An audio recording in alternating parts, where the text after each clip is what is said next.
Queridos amigos, sejam bem-vindos ao canal Videira Espírita. Meu nome é Cristina Brito e este é o programa Gotas do Evangelho. Aqui diariamente vemos as mensagens do Espírito Emmanuel recebidas pela mediunidade de Chico Xavier e reunidas no livro Pão Nosso, publicado pela Federação Espírita Brasileira. Hoje vamos ver a mensagem de número 55, que tem o título de Coisas Invisíveis. Ou seja, aquelas que não são vistas, não é? Pelos olhos nus, ou seja, pelos nossos olhos físicos. Paulo de Tarso, escrevendo aos Romanos, no capítulo 1, no versículo 20, nos diz: porque as suas coisas invisíveis, desde a criação do mundo, tanto o seu eterno poder como a sua divindade, então são três coisas. Aqui Paulo se refere a Deus, lembrando que ele está escrevendo aos romanos, que tinham uma cultura politeísta, adoravam vários deuses, eles que trouxeram essa cultura dos gregos, eram os mesmos deuses com nomes diferentes. Paulo, então, leva o Deus único aos romanos, o Deus único dos hebreus. Razão essa do monoteísmo dos hebreus que fez com que fossem escolhidos para receberem o Messias e o Evangelho. Então, Paulo está aqui falando no versículo 20, como ele fala em vários versículos desse primeiro capítulo, de Deus. Então, vejamos, ele fala três coisas. Porque as suas coisas invisíveis, desde a criação do mundo, tanto quanto seu eterno poder, como a sua divindade, se entendem e claramente se veem pelas coisas que estão criadas. Então, nós vemos Deus e entendemos Deus através da sua criação. E antes de nós começarmos a mensagem de Emmanuel, vamos ilustrar aqui a mensagem e esse versículo com uma lindíssima história do espírito Meimei, neste livro muito contado para as crianças, Pai Nosso. Interessante, não é? Esse é Pão Nosso, de Emmanuel, e de Meimei é Pai Nosso. É uma referência aqui à prece do Pai Nosso. O espírito Meimei nos traz várias reflexões e histórias para crianças, mas que na verdade servem igualmente para nós, sobre os versos da oração do Pai Nosso. E o Pai Nosso, como sabemos, começa como Pai Nosso que estás nos céus. A primeira história de Meimei, na verdade, está no capítulo 1, que fala sobre a abertura, não é, da oração. Os dois livros são da mediunidade de Chico Xavier, tanto o Pai Nosso quanto o Pão Nosso. Nós temos então a segunda história do capítulo 1, que é existência de Deus. Olha que interessante essa historinha. Conta-se que um velho árabe analfabeto orava com tanto fervor e com tanto carinho toda noite que certa vez o rico chefe de grande caravana chamou-o à sua presença e lhe perguntou: por que oras com tanta fé? Como sabes que Deus existe quando nem ao menos sabes ler? O crente fiel respondeu: grande Senhor, conheço a existência de nosso Pai Celeste pelos sinais dele. Como assim? Indagou o chefe admirado. O servo humilde explicou-se. Quando o Senhor recebe uma carta de uma pessoa ausente, como reconhece quem a escreveu? Pela letra, responde o Senhor. Quando o Senhor recebe uma joia, como se informa quanto ao autor dela? Pela marca do ourives. O ourives é aquele que faz joias e costuma deixar a sua marca na sua joia.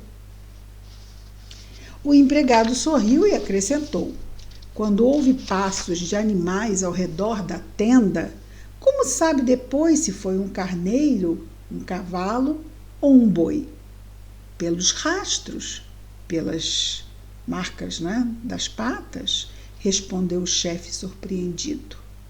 Então, o velho crente convidou-o para fora da barraca e, mostrando-lhe o céu, onde a lua brilhava, cercada por multidões de estrelas, exclamou respeitoso: Senhor, aqueles sinais lá em cima não podem ser dos homens. Nesse momento, o orgulhoso caravaneiro, de olhos lacrimosos, ajoelhou-se na areia e começou a orar também. Essa história ilustra muito bem como é fácil, não é uma questão de cultura, de erudição, o entendimento de Deus, porque os seus sinais, as suas marcas estão por todo lugar da criação, como bem aqui nos revela Paulo. Vou repetir então as palavras de Paulo. Porque as suas coisas invisíveis desde a criação do mundo, tanto quanto o seu eterno poder quanto a sua divindade, se entendem e claramente se veem pelas coisas que estão criadas. Emmanuel comenta da seguinte forma: o espetáculo da criação universal é a mais forte de todas as manifestações contra o materialismo negativista, filho da ignorância e da insensatez. O materialismo negativista. São as coisas criadas que falam mais justamente da natureza invisível. Onde é a atividade que se desdobre sem base? Toda forma inteligente nasceu de uma disposição inteligente. O homem conhece apenas as causas de suas realizações transitórias, ou seja, se eu me formo, é porque eu fiz um curso.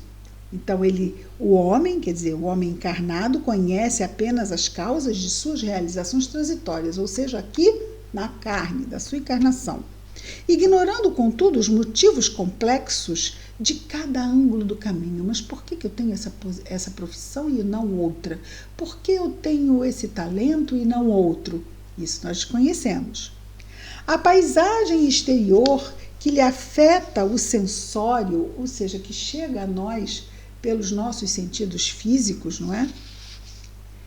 É uma parte minúscula do acervo de criações divinas que lhe sustentam o habitat, condicionado às suas possibilidades de aproveitamento. O olho humano não verá além do limite de sua capacidade de suportação. É exatamente isso. Nós temos, por exemplo, nós captamos tanto nos ouvidos quanto através da visão os comprimentos de onda de uma faixa a outra. Por exemplo, da visão. Nós vemos do vermelho ao violeta nas vibrações de onda do espectro solar. Mas nós não vemos os raios infravermelho, abaixo do vermelho, e nem vemos os raios ultravioleta, que estão acima da vibração do violeta. Isso é interessante, estão lá, mas nós não captamos. Nós só captamos os comprimentos de onda que vão do vermelho ao violeta. Também a nossa audição só capta, até nós vamos perdendo um pouco com a idade, não é? Só capta um determinado comprimento de onda sonora.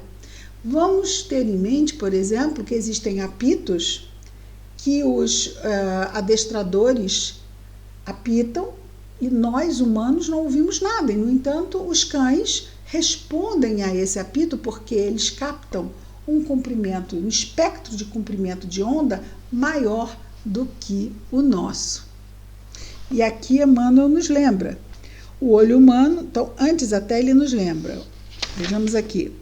A paisagem exterior, que nos afeta os sentidos físicos, é uma parte minúscula do acervo de criações divinas que nos sustentam o habitat, que nos sustentam aqui a nossa vivência no mundo físico, condicionado às nossas possibilidades de aproveitamento, porque tudo isso Deus pensou. O olho humano não verá além do limite de sua capacidade de suportação. Imagina se a gente fosse ver tudo que acontece nas mínimas coisas, nas minúsculas coisas. Se nós víssemos na poeira os micróbios, olha como íamos ficar realmente, se sem ver, já ficamos apreensivos, imagina se nós enxergássemos, não é? Então nós só vimos aquilo que é realmente para o nosso aproveitamento. A criatura conviverá com os seres de que necessita no trabalho de elevação e receberá ambiente adequado aos seus imperativos, ou seja, às suas necessidades de aperfeiçoamento e progresso, mas que ninguém resuma, ou seja, seja simplista, não é?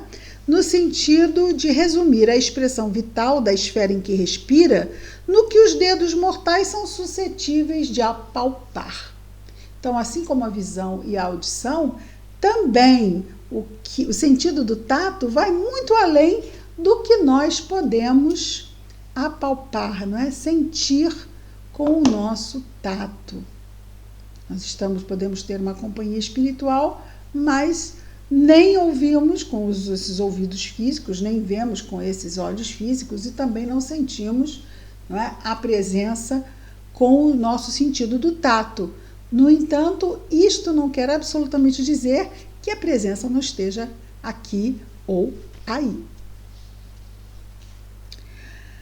E sempre lembrando, não é, que é o nosso campo mental que atrai as inteligências para perto de nós. Portanto, é muito bom que tenhamos um campo mental capaz de atrair as boas companhias para perto de nós, não só atraí-las, mas também nós possamos aurir intuindo, não é? Seus bons conselhos, suas orientações, seus convites, que seja a prece, que seja o entendimento, que seja ao cultivo das nossas virtudes, né? Porque é isso que eles nos vão inspirar, não é? E ele continua aqui dizendo: receberá a criatura ambiente adequado aos seus imperativos, necessidades de aperfeiçoamento e progresso, mas que ninguém resuma a expressão vital da esfera em que respira no que os dedos mortais são suscetíveis, ou seja, capazes de apalpar. Os objetivos visíveis no campo das formas efêmeras constituem breve e transitória resultante das forças invisíveis do plano eterno. O nosso campo das formas, o campo físico, é um campo dos efeitos. O campo das causas é o mundo espiritual. Então, nós reencarnamos com as necessidades programadas para passarmos durante a nossa reencarnação para o nosso aprendizado. Para o nosso aprendizado como espíritos imortais. Então, é do mundo espiritual que é, vamos dizer assim, formatada uma encarnação que possa nos atender nas necessidades lá do mundo das causas. E aqui vivemos no mundo dos efeitos, na reencarnação, no mundo físico, simplesmente essa resultante para nos aperfeiçoarmos, para nos desenvolvermos, para superarmos as nossas tendências viciosas. Então, aqui nós trabalhamos no campo dos efeitos a fim de, ao retornar ao mundo das causas, estejamos em melhores condições vibratórias. Nosso Emmanuel conclui nos dizendo o seguinte: cumpre os deveres que te cabem e receberás os direitos que te esperam. Vou repetir, essa é muito boa. Cumpre os deveres que te cabem e receberás, não é poderás receber não, receberás os direitos que te esperam. Então, se nós trabalhamos o mês inteiro, nos dedicando, nós receberemos o direito que temos ao salário. Assim, da mesma forma, fazendo a nossa parte, nos empenhando em nossas responsabilidades, receberemos o que nos espera, o que espera todo aquele que realmente se empenha junto às responsabilidades diante da própria consciência, da nossa própria consciência. Faze corretamente o que te pede o dia de hoje e não precisarás repetir a experiência amanhã. Faze corretamente o que te pede o dia de hoje e não precisarás repetir a experiência amanhã. Porque se não fizermos corretamente o que o dia de hoje nos pede, o dia de amanhã vai nos apresentar, né, a mesma experiência, para que aprendamos. Vamos repetir tantas vezes quantas sejam necessárias até que aprendamos e possamos superar para uma nova experiência, para um novo aprendizado. Isso também vai se repetir no próprio âmbito de uma encarnação. Se nós não fizermos aquilo que viemos fazer em todo, eu não digo, mas que seja em parte, na próxima encarnação nós seremos visitados pelas mesmas oportunidades, desafios de aprendizado, porque é para isso que reencarnamos, para crescer, amadurecer, para aprender com as experiências que a providência divina nos envia para o nosso bem, né? Para o bem da nossa consciência, para repararmos os erros do passado, para como? Fazendo melhores escolhas, né? E para também aproveitarmos, não só repararmos os erros do passado, mas também aproveitarmos os desafios de crescimento que tem a ver mesmo com o momento atual. Nem tudo é reparação do passado, não, de jeito algum. Apenas algumas coisas são reparação do passado. E nós viemos aqui com muitos exercícios novos aí a serem vividos, outros tantos que estamos aí repetindo há um tempinho, né? Muito bem. Coisas invisíveis. Vamos então orar a Jesus. Querido Mestre Jesus, obrigado, Senhor, pela bênção da reencarnação, pela bênção dos desafios que nos convidam à renovação. Abençoa-nos os esforços, Senhor Jesus. Ajuda-nos, Senhor, a nos lembrarmos da prece. Abençoa, Jesus, o nosso anjo guardião. Abençoa também nossos lares, famílias, nossos afetos. Mas abençoa, Jesus, todos os nossos irmãos de humanidade, nesse momento delicado pelo qual passamos no mundo. Abençoa em especial, e sempre te pedimos, aos nossos irmãos em sofrimento, aonde quer que se encontrem. Que a tua paz, Jesus, que as tuas bênçãos estejam sempre em nós e entre nós, hoje e sempre. Graças a Deus. É isso, amigos. Amanhã estaremos de volta com mais um programa Gotas do Evangelho. Muita paz a todos.